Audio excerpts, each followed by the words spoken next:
Good evening. This is Crime Classics. I am Thomas Hyland with another true story of crime. Listen.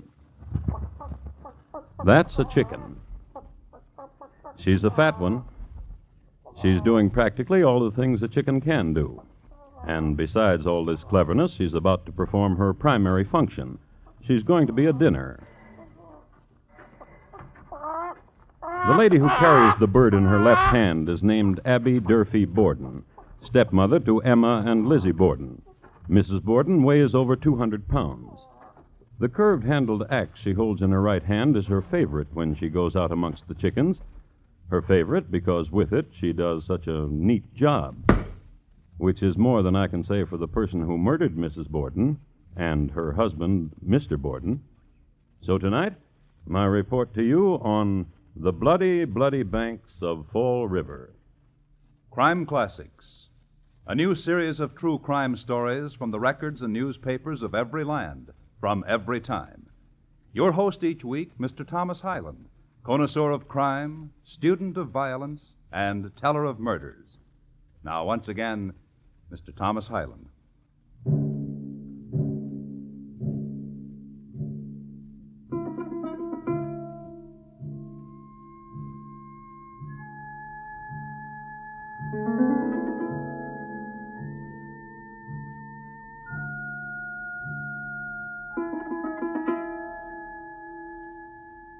The place is Fall River, Massachusetts, at the start of a hot August in 1892. In that era, it was a town whose dominant color was brown, the color of sun-dried lawns, of rain-stippled brick and board, of ladies' dresses that reached from neck to pavement.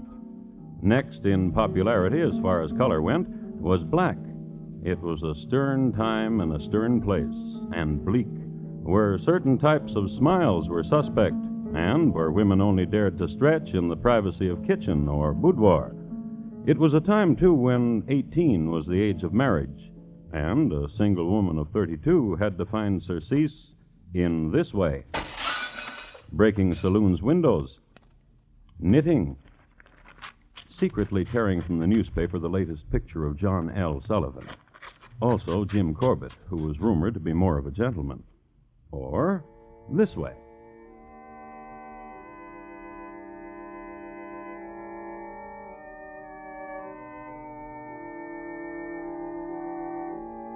Till death thy endless mercies seal.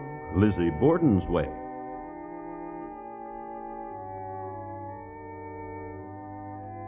And make the sacrifice complete.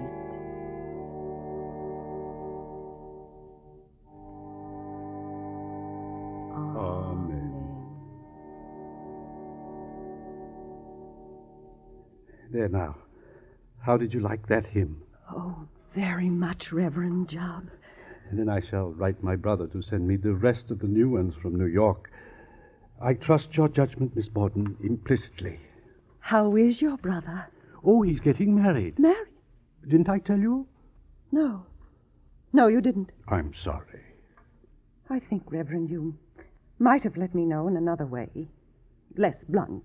But you don't even know my brother. I hope you'll be very happy. I'm sure you do. Reverend. Yes, Miss Lizzie? And how much longer will you grieve? Dear Miss Lizzie. Your wife is gone now for 4 years. Dear, dear Miss Lizzie. How kind is your concern.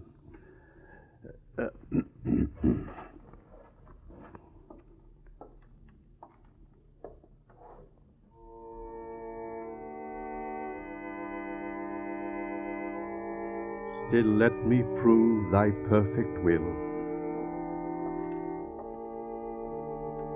My acts of faith and love repeat.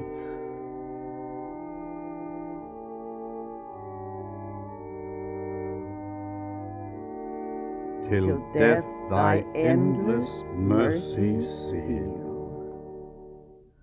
Amen.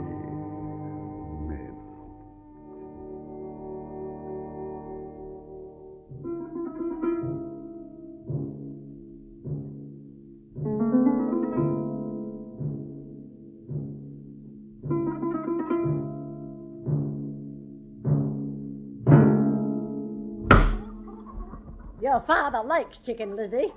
Chicken he shall get. Glad you came out to the backyard. You can do something for me besides picking pears from the tree. You're just jealous because you can't eat pears, Mrs. Borden, because you break out. Where you been, Lizzie? With the Reverend Mr. Jubb. He got some new hymns from New York. Why are you laughing? Oh, if I was a true mother to you instead of a stepmother, I'd tell you right out you're never going to get married, Lizzie.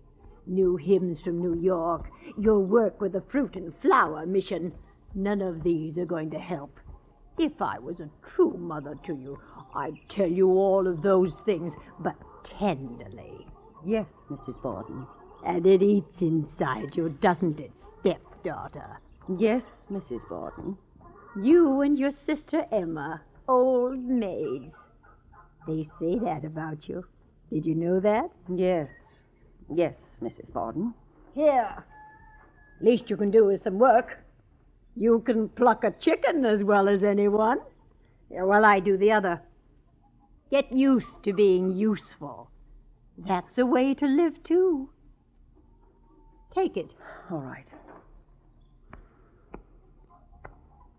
Mrs. Borden? What is it? Aren't you concerned about yesterday? What about yesterday? About the barns being broken into. Some children, probably. Why should they break into the barn? Looking for iron for sinkers so they could fish. Not so delicate, Lizzie. You do it this way. This way. I told Mr. Jubb about the milk. What are you talking about? About the milk. What about it? You've been in the sun too long, Mrs. Borden. Burned your memory away. About the milk. It's being poisoned. Poisoned? Why else do you think everyone in the family got sick day before yesterday? You didn't. I don't drink milk. And the barn's being ransacked. There's someone who wants to do us harm. Make your fancies, stepdaughter. Someone who hates my father. Your father said a man at the bank had cursed him. Father said he'd seen the man loitering about.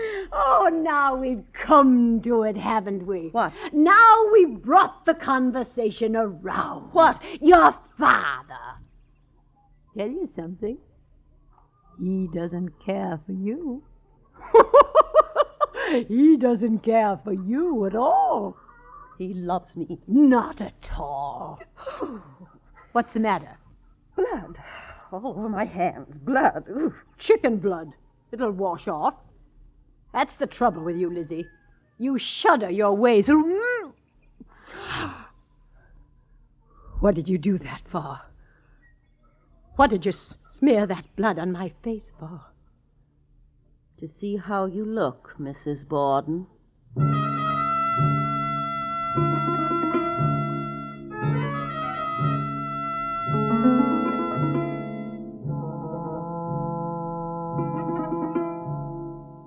This is not exactly a healthy relationship between two grown people.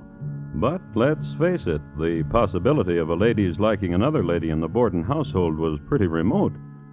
First of all, after the widowed Mr. Borden married Abby, he told his two daughters to do everything Abby told them, and often Abby would order Lizzie to do things right in the middle of plucking a pear from the backyard tree, and Lizzie dearly loved the pears from the backyard tree.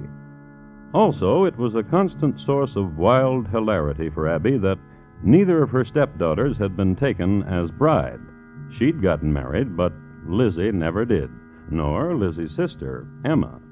And sometimes Lizzie would go to her father's room, and she'd ask him this. How can you stand her? She takes care of my needs. She cherishes me. She's a hulk. When seen through the eyes of affection. Oh, Father. It's much too late to ask you to love her, Lizzie. But I insist that this kind of conversation concerning my wife shall be the last. Whatever you say, Father. Now it's very hot. I think I'll lie down. I'll take off your shoes. Never mind. I want to. Very well. Father, Yes. tell me about my mother, my real mother. Oh, Lizzie, Please. it's been so long. Please. I've forgotten. You have not. Yes, Yes, I have. No. She was very lovely. She had brown hair. She had brown eyes, and she was slender. You used to tell me... Father, What? why did you let her die?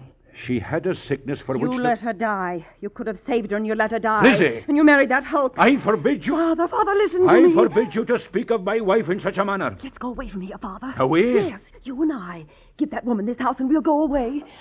Father. You'll go away, not me. What? You speak often of quitting this house, of going to live with a friend. Do it. You can't mean that. Do it. Good night.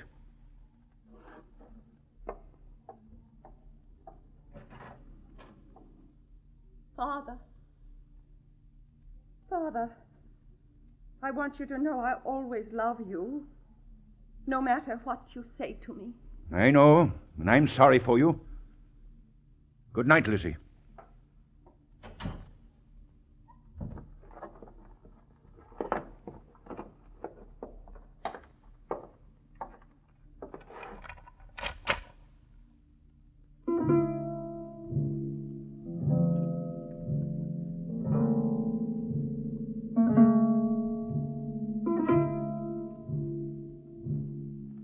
It was the night of August 3rd in the year 1892. A stifling night, humid, sleepless, and filled with drone. A million small sounds, continuous and insistent, made up of insects and dry grass and moist night clothes against moist bedding. And in the middle room of the second floor of number 92 2nd Street, Lizzie Borden walked. And walked. And grew warmer and walked.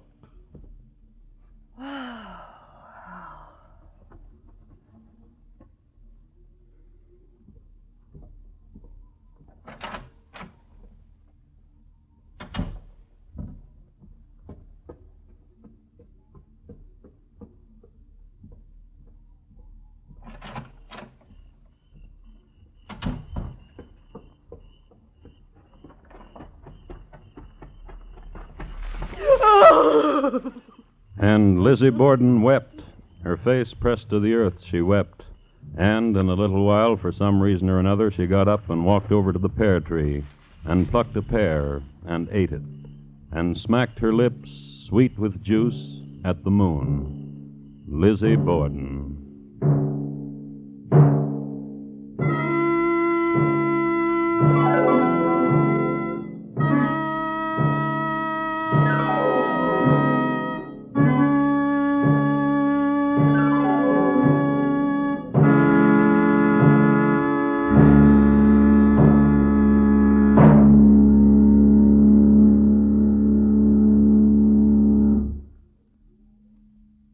You are listening to Crime Classics and your host, Thomas Hyland. This Saturday night, CBS Radio's Gangbusters presents the story of the soda fountain pigeon. Also Saturday nights on most of these same stations, don't miss the exciting adventures of United States Marshal Matt Dillon on Gunsmoke. Gangbusters and Gunsmoke, Saturday nights at the Star's address. Hear both for twice the excitement. And now, once again, Thomas Hyland in the second act of Crime Classics and his report to you on the bloody, bloody banks of Fall River.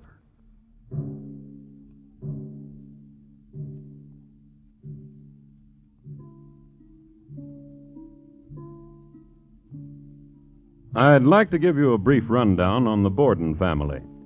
Let's pick the last day all of them were alive, August 4th, 1892. Let's say about 7 o'clock in the morning. Andrew Jackson Borden, yawning. A.J. Borden is the head of the house and worth over $250,000. He's getting up now and getting ready to go to the bank so he can be near some of it. Lace me up, Andrew. Abby Durfee Borden, just before lacing up. Abby is 64 years of age and hadn't gone downstairs without a corset since the age of 15. Lizzie Borden, still asleep.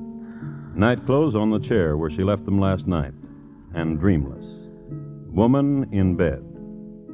There are two other people I must mention. There's Bridget Sullivan, the maid, who was making the mutton soup for breakfast, and Emma Borden, sister to Lizzie, who's off on a trip to Fairhaven in behalf of the Fruit and Flower Mission. We know that the Bordens, all of them, had their breakfast.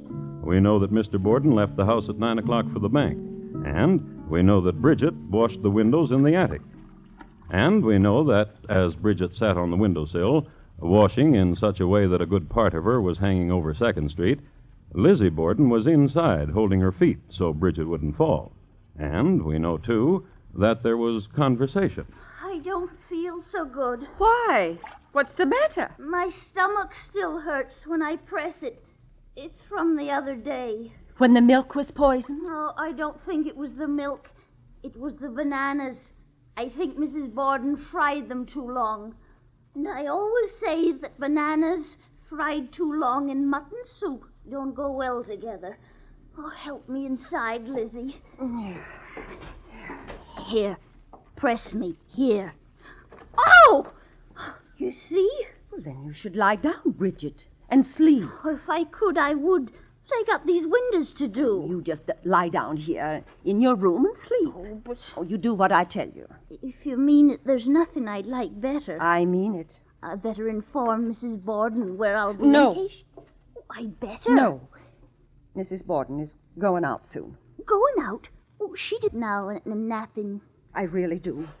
Here, I'll turn down your bedclothes. In with you. Now you just go to sleep.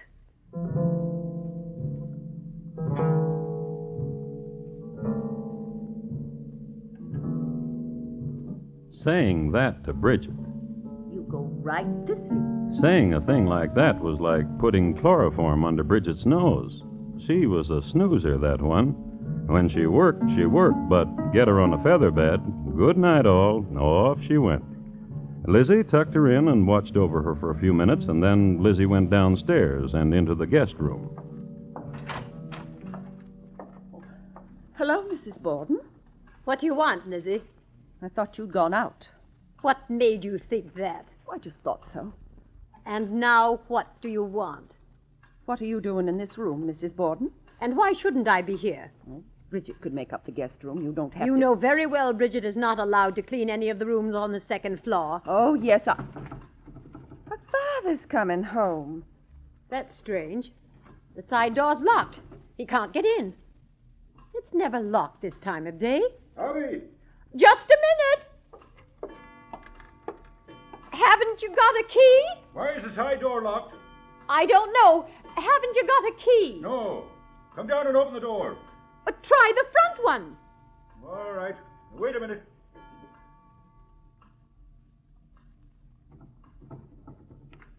It's locked. I'll send Lizzie down. Go down and open the door for your A vacuum in time.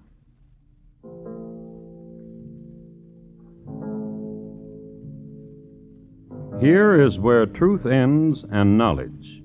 On August the 4th, 1892, at number 92 2nd Street in the town of Fall River, Massachusetts, the time between 10 and 11:15 a.m. is lost.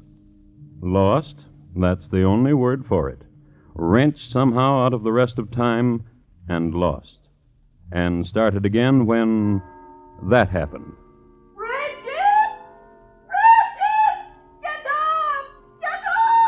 When that was spoken.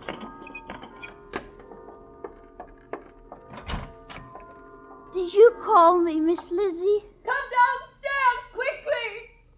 Someone came into the house and murdered Father! What? What did you say? Someone has murdered Father. Murdered him? With an axe. No, don't go in there. Go across the street and get Dr. Brown. Quickly.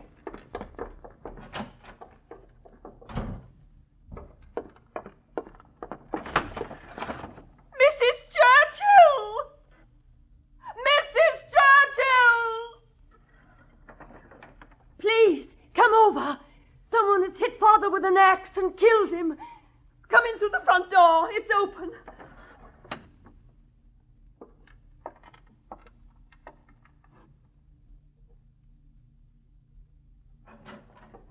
Lizzie, where is your father? In the sitting room, on the sofa. Come. You see? Oh, you'd better call for Mr. Harrington of the police. Yes? Who's that? It's me. It's Bridget. Dr. Bowen will be over. May I say something? Of course. Mr. Harrington of the police should know about this. Perhaps Mrs. Borden should know of this first. She's not here. She's out on a sick call. Where is everybody? Oh, in here, Dr. Bowen, the sitting room.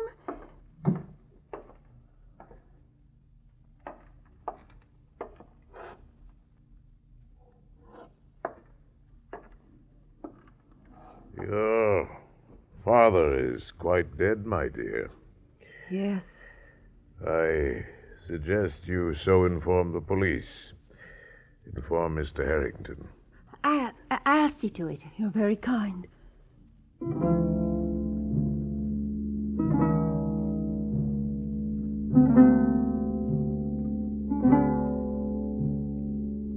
This next will be pretty hard to take, but you just have to believe it. I've got the records right here to prove it. Not only was Mr. Harrington not to be found, but there was hardly any cop at all in Fall River.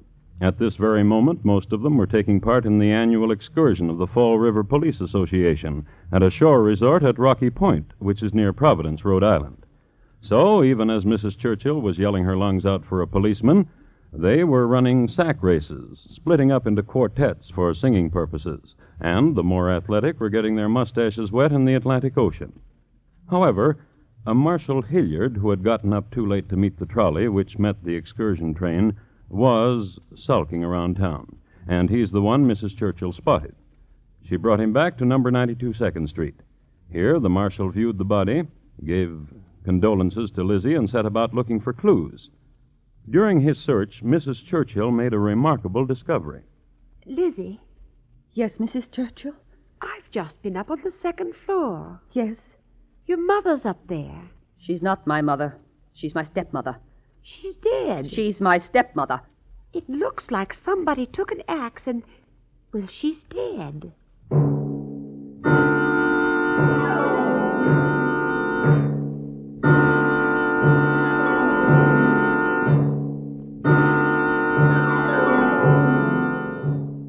It was quite a troop who went upstairs to look in on Mrs. Abby Borden.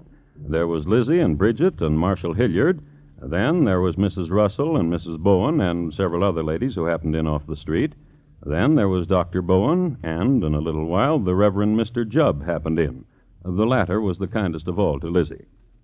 Finally, toward dusk, Mr. Harrington did appear, sun-tanned and sandy, and with both his striped bathing suits folded neatly in a strong brown paper. He took charge, and he asked Lizzie where her sister was. In Fairhaven, doing work for the Fruit and Flower Mission. Had her sister been there at the time her mother was murdered? She's not my mother. She's my stepmother. Very well, but where were you, Lizzie Borden? In the barn, getting a piece of iron. For what? Sinkers for my fishing. The whole morning? And in the garden. How did you happen to find your father dead? I was bringing him a pear. And the doctor? I would say your father was killed an hour and a half after your mother. What about that, Lizzie Borden? She's not my mother. She's my stepmother. Who do you think killed them then? The same man who poisoned the milk. The same man who broke into the barn. The same man who my father saw loitering. Don't you think it strange that Bridget was asleep and your sister out of town and you out in the garden, all of you out of the way for 1 hour and a half while your parents are murdered? Mrs. Borden cannot rightly be called a parent of mine. And these were the questions asked, and these the answers. Harrington asked them, the coroner asked them, the prosecuting attorney asked them. Yes, indeed, Lizzie was tried for murder, so there was a prosecuting attorney, and he asked them. These questions and a lot more.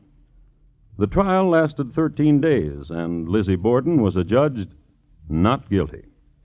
So, if Lizzie Borden was declared not guilty, we must assume this is the way our unknown murderer operated. Hot day on a busy street in Fall River. Murderer walking down it, carrying axe.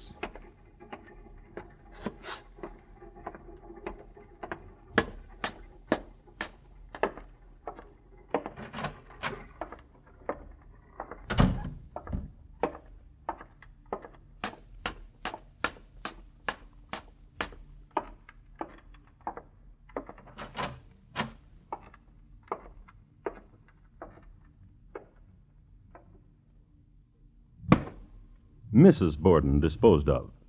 Wait 1 hour and a half. Then,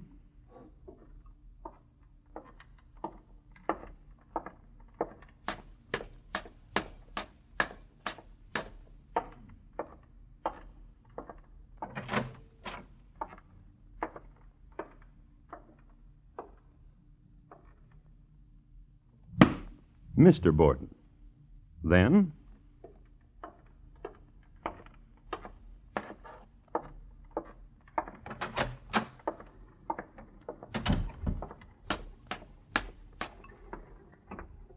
and there he goes. Murderer, covered with blood, carrying a bloody axe. And no one noticed him. Or they'd go yelling for Mr. Harrington. No one did. So the murderer was never found. And Lizzie? She never married. She embraced other things.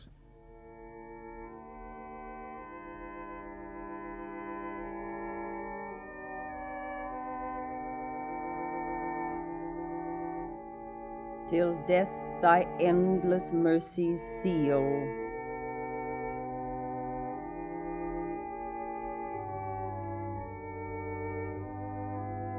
And make the sacrifice complete.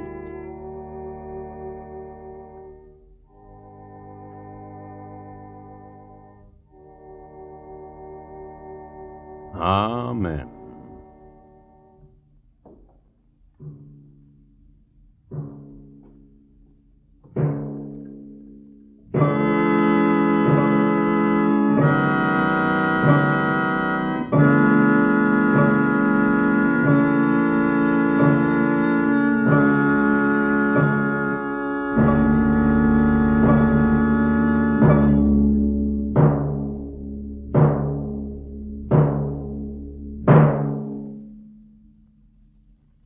In just a moment, Thomas Hyland will tell you about our next crime classic. Fall River, tonight's crime classic, was adapted from the original court reports and newspaper accounts by Morton Fine and David Friedkin. The music was composed and conducted by Bernard Herrmann, and the program is produced and directed by Elliott Lewis. Thomas Hyland is portrayed on radio by Lou Merrill. In tonight's story, Irene Tedrow was heard as Lizzie Borden. Featured in the cast were Jeanette Nolan, Betty Harford, Sarah Selby, Herb Butterfield, William Johnstone, and Paul Frees. Bob Lamont speaking. Here again is Thomas Hyland. Next week, Rudgley, England, in the year 1855, and a brilliant young medical man whose hobby was dead people and live racehorses. My report to you will be on The Hangman and William Palmer. Who won? Thank you. Good night.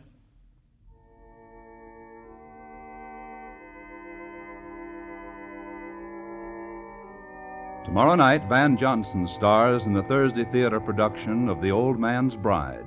It's a modern John Alden romance with loads of surprises, as the man, sent to fetch a bride for another, learns plenty from a latter-day Priscilla with a strong mind of her own. It's the Thursday Theater presented by CBS Radio tomorrow night on most of these same stations.